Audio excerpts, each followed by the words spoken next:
গ্রামের এক কোণে ছিল ছোট্ট এক খামার।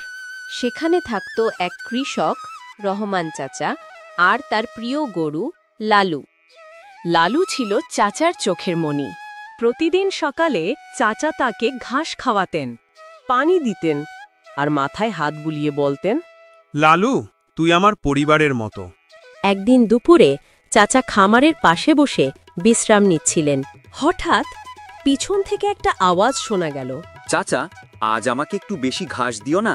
চাচা চমকে উঠে তাকালেন। আশেপাশে কেউ নেই। আবার আওয়াজ এল। চাচা, আমি লালু, আমি তোমার গরু। রহমান চাচা হতভম্ব। গরু কথা বলছে? চাচা বললেন, এ কিভাবে সম্ভব? গরু কথা বলে? লালু হেসে বলল, সব প্রাণীরই কথা আছে চাচা, শুধু তোমরা মানুষরা শুনতে জানো না। চাচা অবাক হয়ে গেলেন, কিন্তু আনন্দও পেলেন। তিনি লালুর সঙ্গে গল্প শুরু করলেন।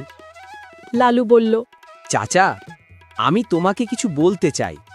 তুমি যত্ন করো ঠিকই, কিন্তু খামারের অন্য গরুগুলোর ঘাস খুব কম পড়ে, ওদেরও একটু খেয়াল রেখো। রহমান চাচা মাথা নেড়ে বললেন, তুই ঠিক বলেছিস লালু, আমি সবার প্রতি সমান যত্ন নেব। পরের দিন থেকেই খামারে বড় পরিবর্তন এলো। চাচা সব গরুর জন্য সমান ঘাস রাখলেন, পানি পরিষ্কার রাখলেন। লালু খুশিতে মুচকি হাসল।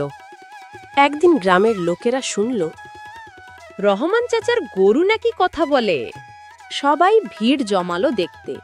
কিন্তু যখন তারা এলো, লালু আর কিছু বলল না।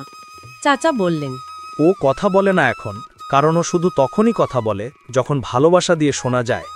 মানুষরা একটু থেমে গেল।